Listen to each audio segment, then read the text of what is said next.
বিচার আপনি করতে পারেন না। কতটা নির্মম! ছেলেটার বাবা নাই, ছেলেটার মা নাই, ছেলেটার ভাই নাই, আপনজন বলতে কেউ নাই। সেই ছেলেটা একটা মেন্টালিটি সমস্যা, কবে কার মোবাইল চুরি হয়েছে, আর এই ছেলের গায়ে তোহমাত লাগায়া ছেলেটাকে মেরেই ফেলবে।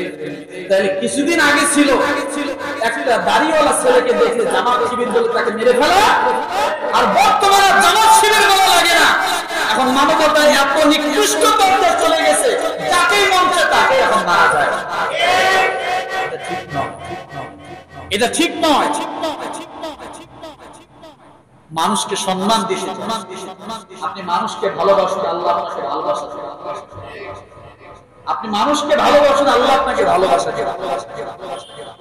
এই জন্য সঠিক মানুষ হওয়ার জন্য, সত্য হওয়ার জন্য দ্বীনের বিকল্প নাই, রাসূলের আদর্শের বিকল্প নাই, কোরআনের বিকল্প নাই। কোরআন সুন্নাহর বাইরে মানুষের মানবতা কোনদিন আসতে পারে না। যদি মানবতা চান তাহলে একমাত্র কোরআন এবং সুন্নাহর উপরেই সে মানবতা আছে, আর ওই মানবতায় আল্লাহ ভালোবাসা আছে। কথা ঠিক কি না? আল্লাহ তাআলা আমাদের সকলকে আল্লাহ পাকের ভালোবাসা অর্জন করার, রাসূলের সুন্নাহর উপরে চলার আমল করার তৌফিক দান করুন। আমিন।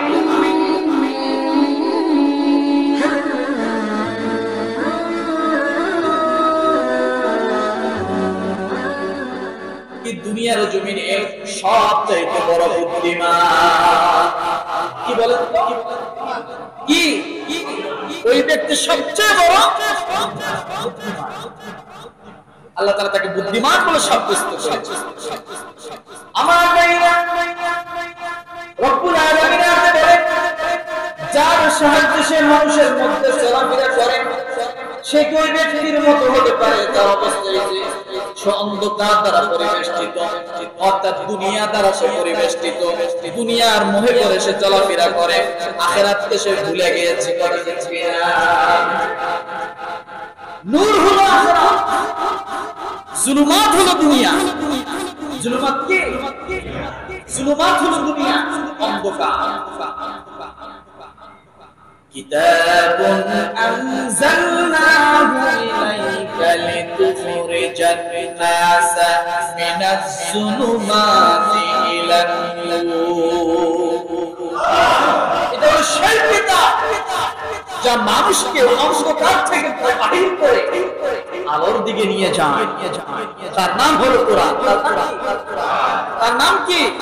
তাহলে বোঝা গেল যার ভিতরে কোরআন আছে ওই ব্যক্তি জীবিত, যার ভিতরে কোরআন নাই ওই ব্যক্তি কি? ওই ব্যক্তি হলো মৃত। আল্লাহর নবীর একটা হাদিস, ইন্নাল্লাযী লাইসা ফী জাওফিহি শাইউন মিনাল কুরআন কাবাইতুল গরিব।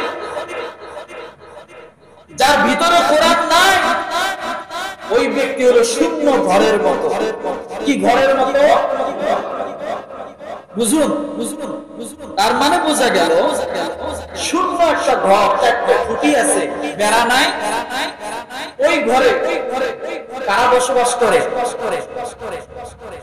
গ্রামে গঞ্জে দেখবেন কিছু ঘর আছে, ওই সমস্ত ঘরে কুকুর শিয়ালরা বসবাস করে, ঠিক না? আল্লাহ রাসূল এটাই বলেছেন, যার ভিতরে কোরআন নাই তার ভিতরে শয়তান বসবাস করে। তবে একটা কথা মনে রাখেন,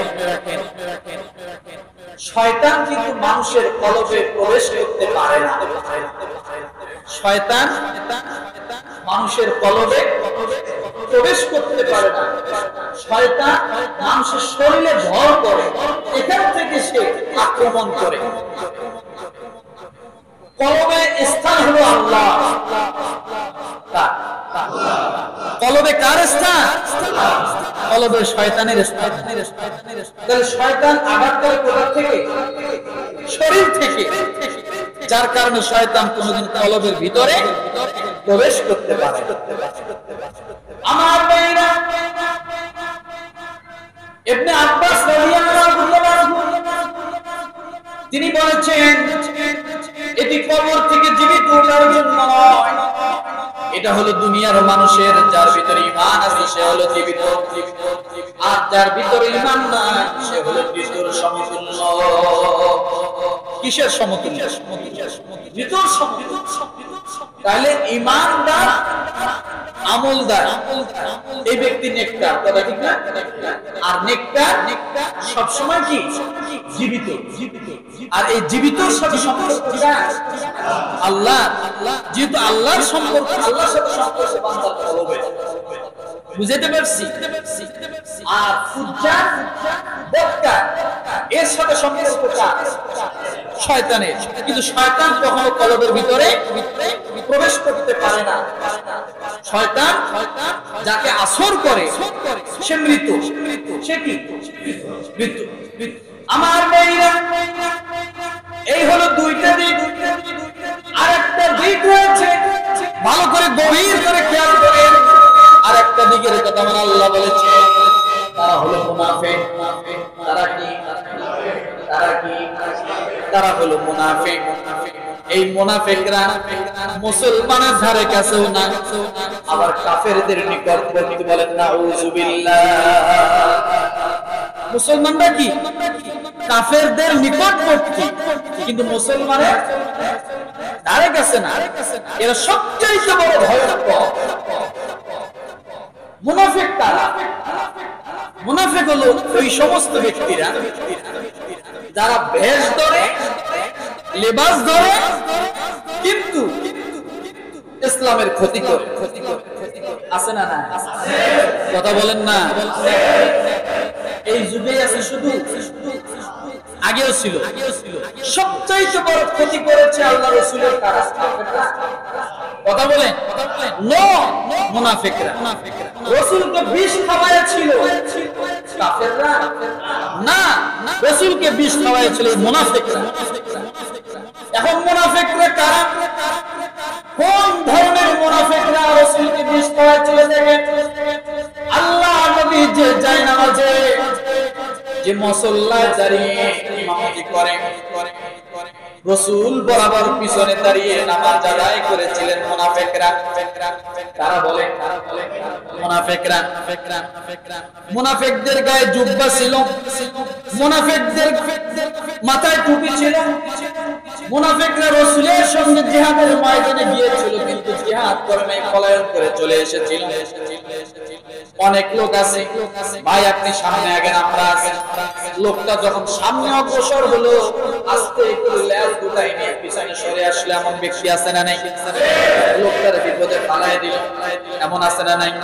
যখন বিপদে পড়ে তখন ওই ব্যক্তিকে আর খুঁজে পাওয়া যায় না। আল্লাহ নবীর পিছনে এমন অসংখ্য ব্যক্তি ছিল, তারা রাসূলের সঙ্গে নামাজ পড়তো, রাসূলের সঙ্গে জিহাদ করতো, রাসূলের সঙ্গে যারা হজ করতো, সব কাজগুলো করতো, কিন্তু পিছনে পিছনে সব সময় রাসূলের বদনাম করে বেড়াতো, রাসূলের বিরোধিতা করে বেড়াইতো। এখন এই সমাজে আছে না নাই? ইমাম সাহেবের পিছনে নামাজ পড়ে, কিন্তু তামাম এলাকা ইমামের বদনাম করে বেড়ায়। ইমাম কি নিষ্পাপ? কথা বলে, ইমাম কি নিষ্পাপ? ছোট মানুষ, ভুল তো তার হবে। আপনি জান্নাতের স্তরে দাঁড়ান, এই সমাজটা কন্ট্রোল করা। হাজার মতলবের মানুষ, হাজার মন মানসিকতার মানুষের মন যোগায় চলা কত কঠিন, আপনি স্থানে দাঁড়ালে বুঝবেন। কারণ এই সমাজে চোর আছে, বাটপার আছে, মদখোর আছে, জুয়াখোর আছে, সব আছে, ওলিও আছে, সব দলের লোক আছে। সবার মন মতো এখন হবেন? কারণ চোরের বিরুদ্ধে বললে চোর কি করবে? খুশি হবে? চোর এক প্রকার মনে করেন ইমামের বিরুদ্ধে যাবে, সুদের বিরুদ্ধে বললে সুদখোর এক প্রকার ইমামের বিরুদ্ধে যাবে কি যাবে না? তাহলে একজন মানুষ কখনো সকলের মন রক্ষা করে। আপনি একজন ইমামের ভুল ধরে বসে আছেন, আপনি আশা করতেছেন সে আপনার মন রক্ষা করবে।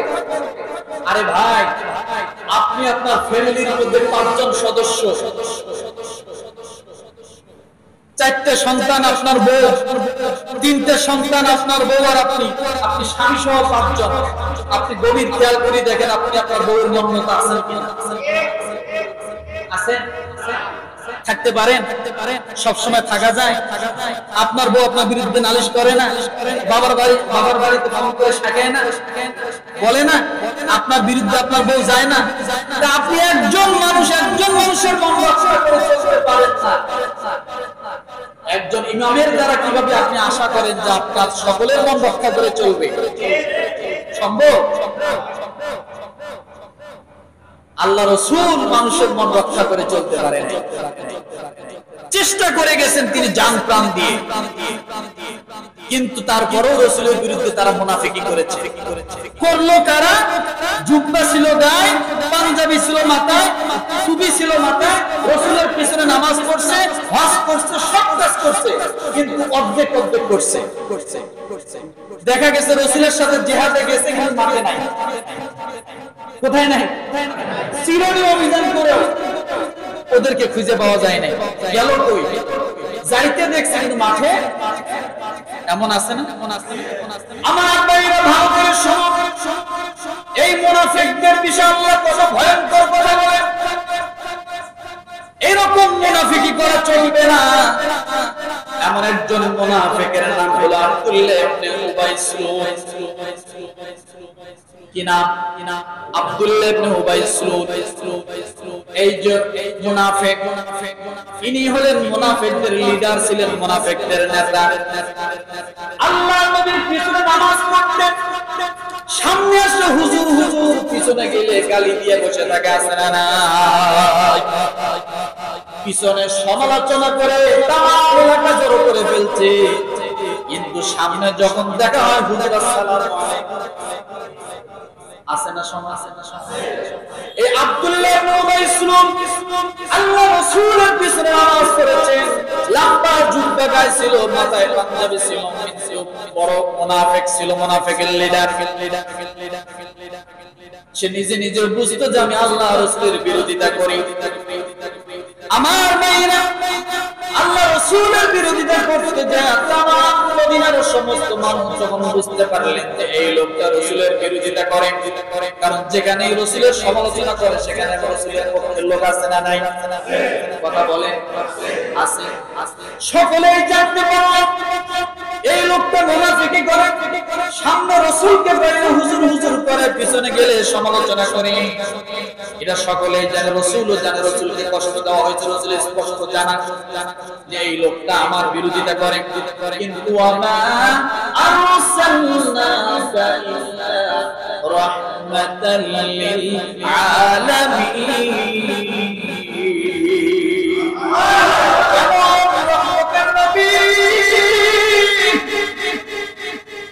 আল্লাহ নবী একদিন ফজরের নামাজ পড়ে যখন সাহাবায়ে কেরামের সামনে ঘুরে বসেছে, এমন সময় একজন সাহাবী, অল্প বয়সের সাহাবী, ওই সময় রাসূলের সামনে সাহাবায়ে কেরামের সামনে দাঁড়িয়ে গেলেন, দাঁড়িয়ে হাউমাউ করে কান্না শুরু করে দিলেন।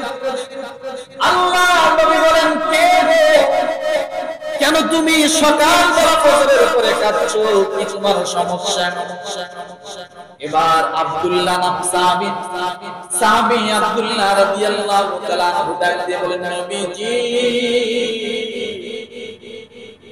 গত রাতে আমার আব্বা দুনিয়া থেকে চলে গেছে, আমার আব্বা ইন্তেকাল করেছে, আমার আব্বা আর এই দুনিয়ার মধ্যে নাই। ইয়া রাসূলুল্লাহ, কিন্তু আব্বা মারার সময় আমাকে কয়েকটা কথা বলে গেছেন, নসিহত করে গেছেন আপনার কাছে বলার জন্য। নবীজি, আমি কি আমার আব্বার নসিহতের কথা আপনাকে বলবো? এই দুনিয়ার জমিনে তো আমার কেউ নাই, কিন্তু আব্বা আপনার ঘোর বিরোধী ছিল, এটা সকলেই জানে, কিন্তু তারপরও বাবা যখন মরে গেছে, আমার তো বাপ হয়, আমার তো পিতা হয়, আমি তার জন্য বদনাম করতে পারি না। ইয়া রাসূলুল্লাহ, আমার আব্বা যখন মারা যায় আমাকে ডাক দিয়ে বলে, আব্দুল্লাহ আমার কাছে আসো, শেষ কয়েকটা কথা আমি তোমাকে ওসিয়ত করে যাই। আমি বাবার যখন কাছে গেলাম, বাবার কাছে যে যখন মাথার কাছে বসলাম, নবীজি আমার আব্বা কয়েকটা ওসিয়ত করলেন, বরং মারাত্মক ওসিয়ত। দিয়ে বলে, আব্দুল্লাহ, আমি তো দুনিয়া থেকে চলে যাচ্ছি আব্দুল্লাহ। ও আব্দুল্লাহ, আমার কয়েকটা ওসিয়ত তুমি শোনো।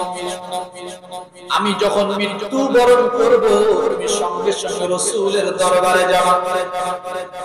রাসূলের দরবারে যাইয়া আমার কথা বলবা, আমার বাবা বলেছে, আমার বাবা ইন্তেকাল করেছে, ইয়া রাসূলুল্লাহ, আমি এক নাম্বার যে কথাটা আপনার কাছে বলতে বলেছি, আমার রাসূল যেন আমাকে নিজ হাতে গোসলটা করায়া দেন।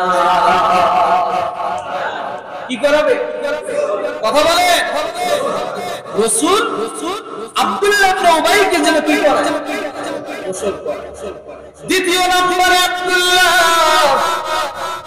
রাসূলকে ডাক দিয়ে বলবা, শেষ নিঃশ্বাসের সময় আমি তোমার কাছে ওসিয়ত করে যাচ্ছি, মনের আশা রাসূল যেন তার একটা গায়ের জামা পরায় আমাকে কাফনের ব্যবস্থা করে দেয়।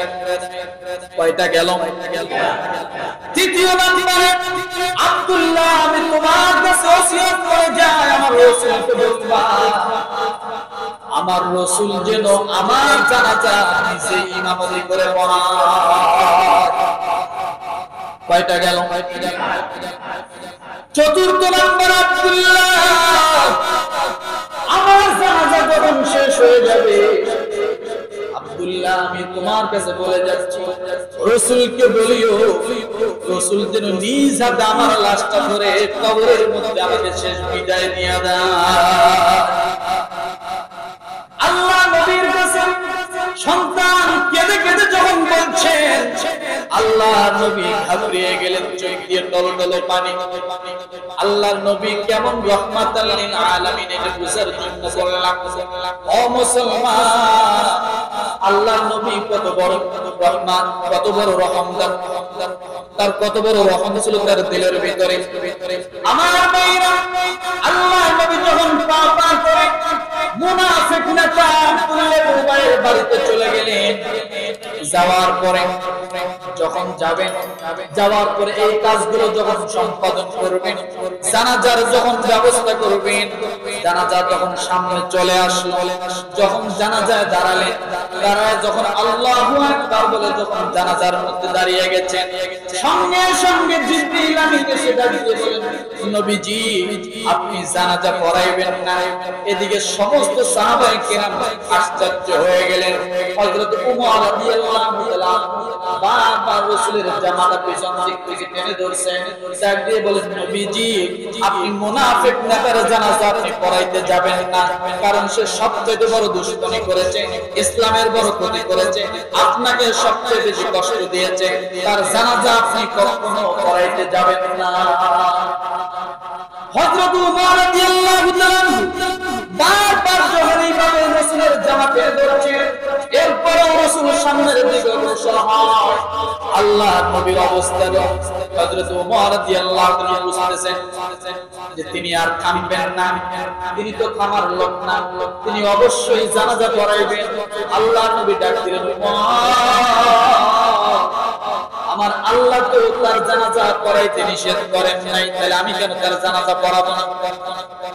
এই কথা বলে যখন আল্লাহ নবী জানাজার মধ্যে দাঁড়িয়ে গেলেন, সঙ্গে সঙ্গে আরশ আজিমের নিচ থেকে জিবরিল আমিন আমার আল্লাহ তাআলার দরবার থেকে রাসূলের সামনে এসে উপস্থিত হয়ে গেল। বলেন সুবহানাল্লাহ।